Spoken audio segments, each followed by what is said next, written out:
এত কথা বলছো কেন? আচ্ছা স্বামী, গোপাল যদি তোমার ছেলে হতো বেশ, তুমি তোমার সংসার নিয়ে থাকো, আমি আমার আমার গোপালকে নিয়ে আমি চললাম। না গো ব্রাহ্মণী, আমি তোমায় একটু পরীক্ষা করেছিলাম যে তুমি কতখানি আমার আমার গোবিন্দ গোপালকে ভালোবাসো। আমি তো সারাক্ষণ পুজোয় চলে যাই, তুমি একা বাড়িতে থাকো। আমি জীবনে তোমাকে কোনো একটা পুত্র কন্যা কোলে দিতে পারলাম না। যা গোবিন্দ যদি তোমার পুত্র হয়ে কাছে থাকে, এ বড় সৌভাগ্য গো স্বামী। দিন যাচ্ছে, রাত যাচ্ছে, মায়ের কোলে ঘুমায় ছেলে মানব রূপেতে। হরে ঘুমায় ছেলে রূপে,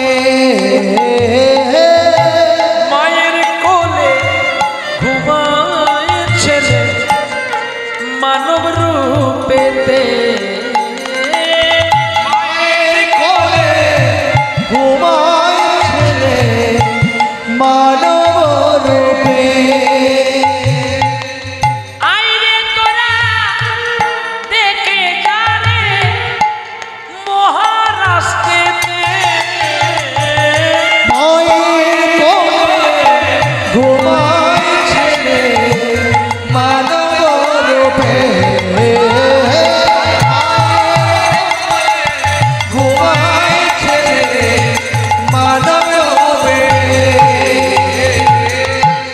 চোখের জলে ডাকে মাতা, আইরে আইরে কোলে। চোখের জল ছাড়াই আমার কি আছে বলে নারী। ওরে মন পাগল মন, রে মন পাগল মন, আরে পাগল মন, ওরে মন পাগল মন। ওরে ভক্তি করে ডাকলি তারে, তবে পাওয়া যায়। মায়ের কোলে ঘুমায় ছেলে মানব রূপে।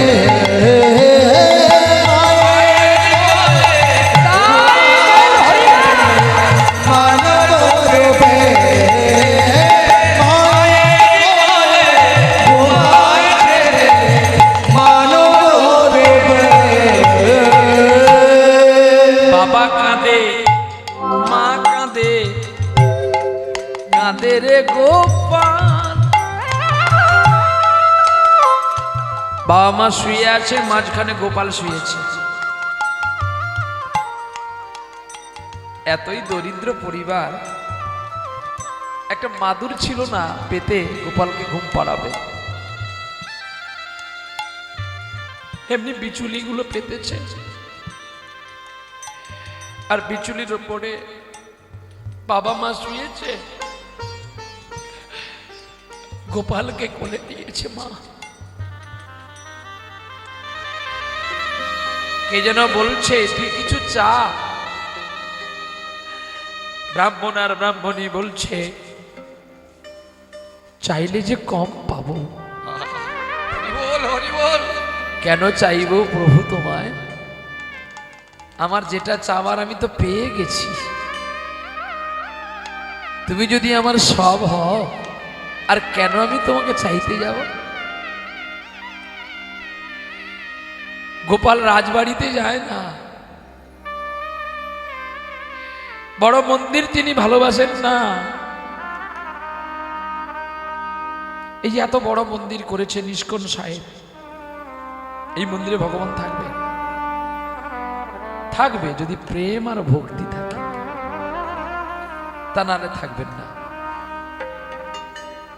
যিনি বৈকুণ্ঠ পরিত্যাগ করে ছুটে আসতে পারে 24 পরগনা হরিসভাতে, শুধু এখানে না, যেখানেই ভগবানকে কেউ চোখের জল দিয়ে ডাকে ভগবান সেখানেই ছুটেছে। নাহাং তৃষ্ণামি বৈকুণ্ঠে যোগিনাং হৃদয় নচ মদ ভক্ত যত্র গায়ন্তি তত্র তৃষ্ণামি হে নারদ।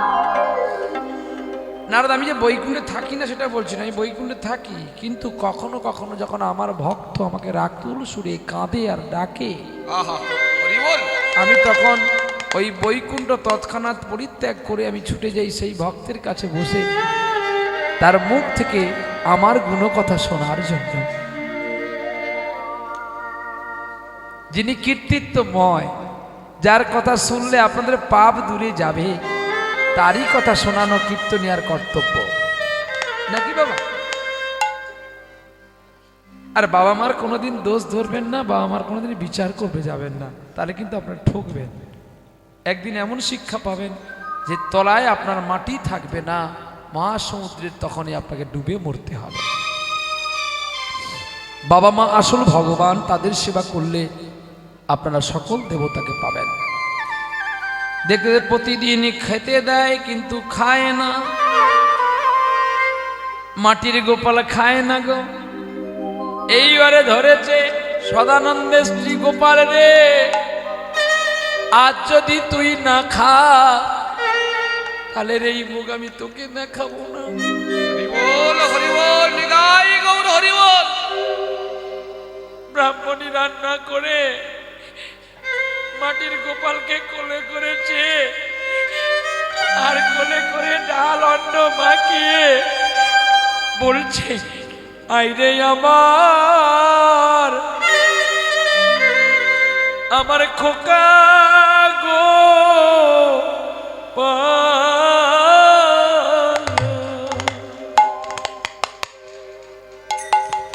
আরে রে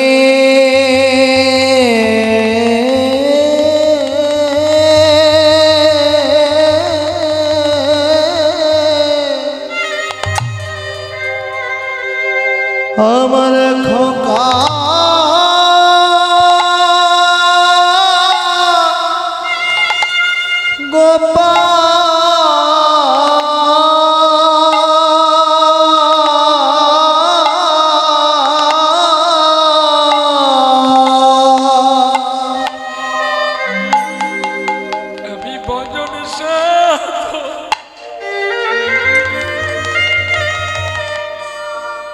কিছু জানি না রে,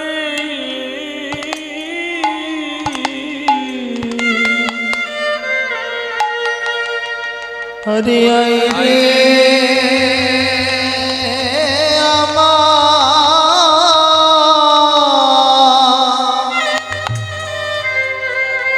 আমার খোকা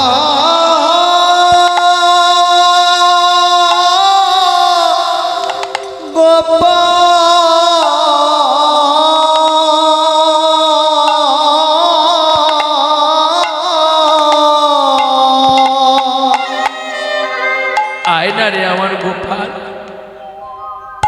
মন্ত্রহীন ক্রিয়াহীন ভক্তিহীন জনার্দন, একবার সে কে জানে রে শিবদূষণ, তুই নাকি অনাথের না? আমার তো আর কেউ নেই, তুই আমার ছেলে, তুই আমার মেয়ে, তুই আমার স্বামী, তুই আমার বাবা, তুই আমার বন্ধু। যেই বলে উঠেছে মাটির গোপাল কি বলছে জানো? মাগো আমার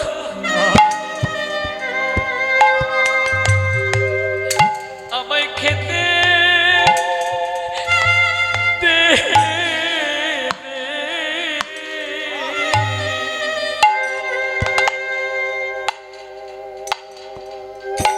আরে মাগো মাগো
ও গো মাগো দে দে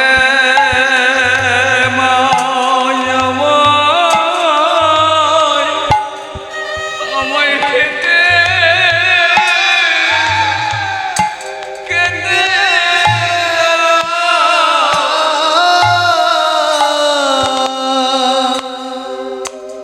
আমি আমার চোখের বড় ক্ষুধা, আমার বড় ক্ষুধা আমায় লেগেছে গো মাগো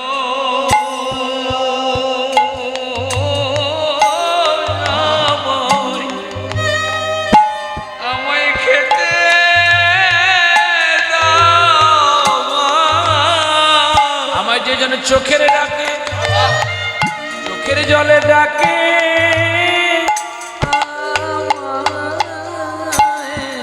মাগো মাগো আমায় খেতে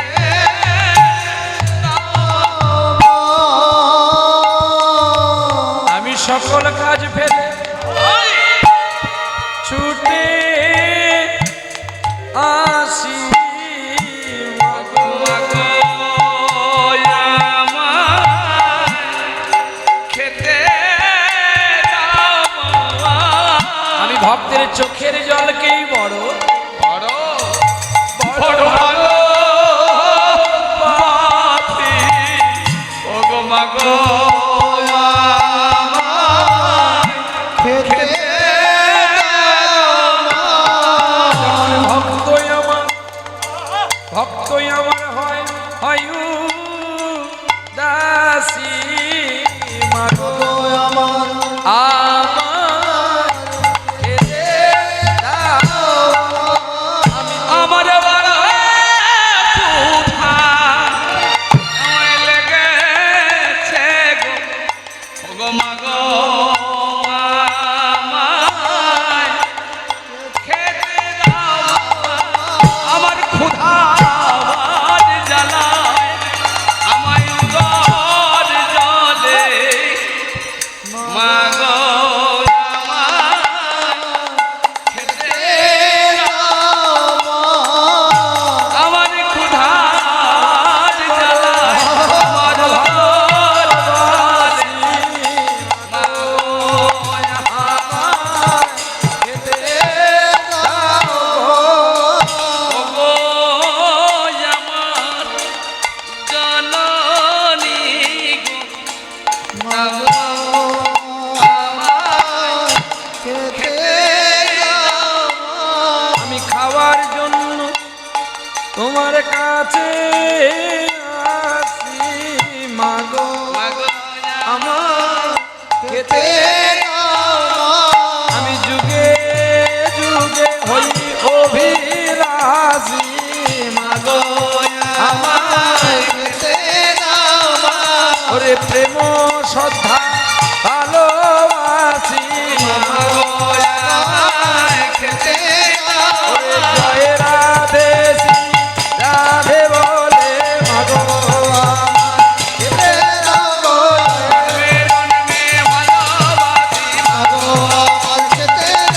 জয় রাধে শ্রী রাধে বলে মাগো আমার খেতে দাও গো। জয় রাধে শ্রী রাধে ওগো মাগো আমি কাছে আছি ওগো মাগো আমায় খেতে তুমি আমার জন্ম দুঃখিনী আমি খেতে বড় ভালো ও রাধে রাধে রাধে রাধে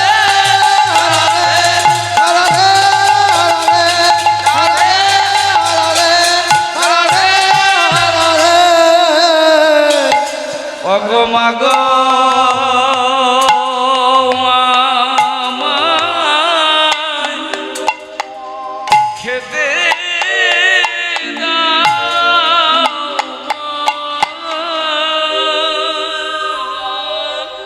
এখন মাটির গোপালকে খাওয়াচ্ছে আর ব্রাহ্মণ পৌঁছে গেছে। ব্রাহ্মণ বলে আমি ভুল দেখছি না তো? বাবা, মাটির গোপাল ব্রাহ্মণকে ডাকছে বাবা বলে। আজ ব্রাহ্মণের হৃদয়টা জুড়িয়ে গেছে। আমি তোকে ঘৃণা করেছিলাম মাটি ভেবে, তুই তো মাটি নয়, তুই তো খাঁটি। বাবা,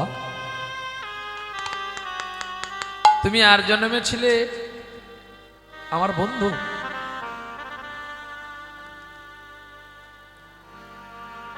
তোমার নাম ছিল সুদামা বিপ্র।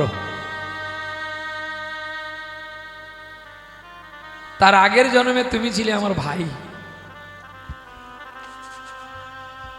তুমি জানো না, তোমরা কেউ জানো না, যদি কেউ আমাকে 1 ফোঁটা চোখের জল দিয়ে ভালোবাসে, আমি তাকে 10 ফোঁটার দাম দিয়ে যাই।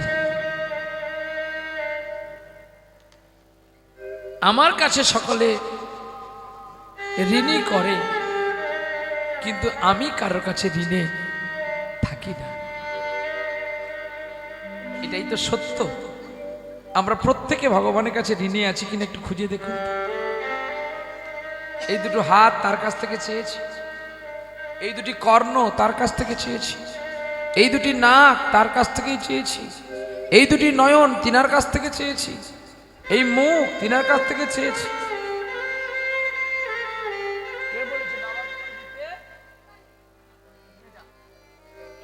ছোট্ট ছেলে পোলা, সে জানে না এই আসন তো ব্যাসাসন, এই আসনে পেতে নেই। দক্ষিণ 24 পরগনায় অনেক কীর্তন হয় গো, কিন্তু এখনো মানুষ জানে না এই ব্যাসাসনটা যে কি জিনিস। এখান থেকে নেমে গেলে অনেক কথা আমরা ভুলে যাই, কিন্তু এই আসনে আসলে কিন্তু অনেক কথা জেগে যায়। কেন না, ব্যাসাসন তো সদাই ব্যাসদেবের পুত্র সুখদেব জাগ্রত থাকে, তাই তিনি জাগিয়ে দেয়। এই পৃষ্ঠাতে এত নম্বর শ্লোকে এটাই আছে, বলতে পারবি তুই। চলো, লীলা প্রারম্ভ তো শেষের মুখে এসে গেছে, সময় বিশেষ। और 5 मिनट है हमारा हाथ में, খেল খতম। চলো, আবার দেখা হবে। এই দেখাই তো শেষ দেখা নয়, আবার হয়তো হবে তো দেখা। এইবারে সেই ব্রাহ্মণ দুজনে, স্বামী স্ত্রী দুজনে গোবিন্দের সেবা দিলেন। আর সেবা দিতে দিতে পৌঁছে গেলেন তারা ওই মহারাষ্ট্র ছেড়ে বৃন্দাবনে। আর বৃন্দাবনে পৌঁছে গেছে, মহারাষ্ট্র ছেড়ে দিয়েছে। বৃন্দাবনে ব্রজবাসীর ঘরে ঘরে ভিক্ষা করে আর হরিনাম গায়।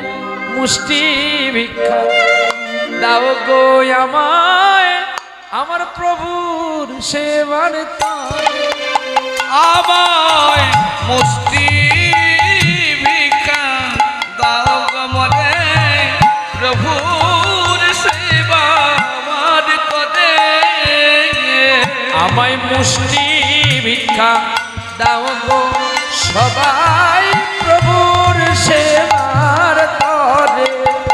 আমার মুষ্টি ভিক্ষা দাও গো সবাই, প্রভুর সেবার তরে। আমি ভিক্ষার লাগি আসিয়াছি সবার দুয়ারে। আমি ভিক্ষার লাগি আসিয়াছি সবার দুয়ারে। ভিক্ষা দাও গো সবাই, প্রভুর সেবার তরে। মুষ্টি ভিক্ষা দাও গো সবাই, প্রভুর সেবার তরে। গোপালকে নিয়ে সারা বৃন্দাবন ঘুরে আর ভিক্ষা করে। আস্তে শেষে দিও মা, একটু শেষ পর্যায়টা শুনে নাও জননী আমার। এখন গোপালকে নিয়ে কোলে নিয়ে ভিক্ষা করে ব্রজবাসীর ঘরে ঘরে। আর কি বলে জানো, কৃষ্ণ মেঘেরি গগনে মাধবীলতা দোলে পবনে, বাঁকা পথে কালো শশী কৃষ্ণ মেঘেরি গগনে মাধবীলতা দোলে পবনে বাঁকা পথে কালো শশী গো কৃষ্ণ মেঘেরি গগনে মাধবীলতা দোলে গগনে বাঁকা পথে কালো শশী গো কৃষ্ণ মেঘেরি গগনে স্বপনের বাসরে তুমি নিশিকান্ত অবলা রমণী দূরে করো ভ্রান্ত দূরে থেকো না কাছেতে এসো না ব্রজ গোপীরা তব দাসী কৃষ্ণ মেঘেরি গগনে মাধবীলতা দোলে গগনে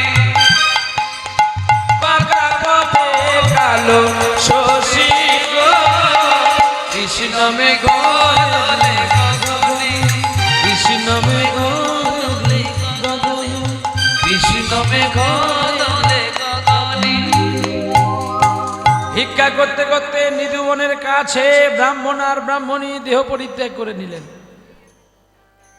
মাঝখানে বসেছিল শুধু গোপাল, আর মাটির গোপাল জাগ্রত পুত্র হয়ে গেছে। বাবা মায়ের মৃত দেহকে নিয়ে সমাধিস্থ করলো। শুধু মৃত্যুর আগে বলেছিল, ভক্ত আমার আত্মক্রিয়াটা তুই করিস গোপাল। হরিবল হরিবল। এই জন্য এরই নাম হচ্ছে আজকের লীলা ভক্তের ভগবান। ভগবান যার ভক্ত তার, আর ভক্ত যার ভগবানই তার। ঈশ্বর বলেছে তো গীতায়, নিজে মুখে বলে গেছে, যে যথা মাং প্রপদ্যন্তে তাং তথৈব ভজাম্যহম মম বর্তানুবর্তন্তে মানুষ্য পার্থ সর্বস্ব।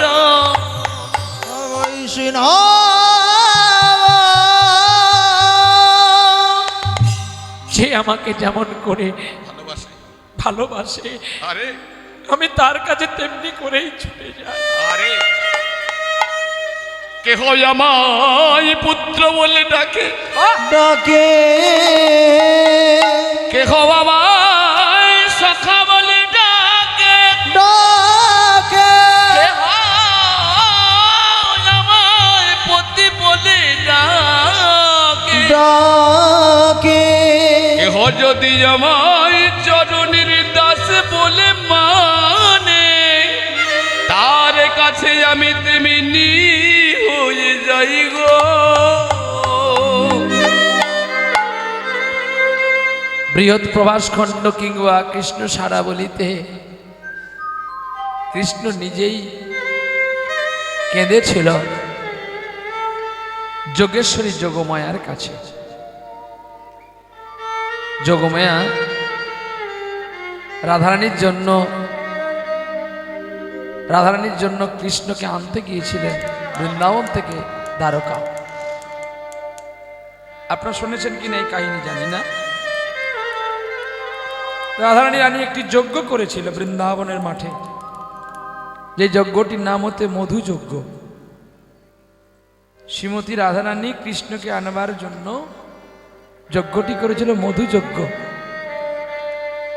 আর যজ্ঞের মূল পত্র দেওয়ার দায়িত্ব দিয়েছিল যোগেশ্বরী যোগমায়াকে। আরে তুমি যাও না গো, আমার প্রাণনাথকে একটু এনে দাও না। দ্বারকায় গিয়ে যখন কৃষ্ণের কাছে অনেক বিনয় করেছিল, কৃষ্ণ তখন বলছে আমি কি করে যাব? কেন এত পথ? আহা, যোগেশ্বরী কেঁদে কেঁদে বলছিল কৃষ্ণকে, একবারে ব্রজে চলো, ব্রজেশ্বর দিনে কি দুয়ের মতো একবার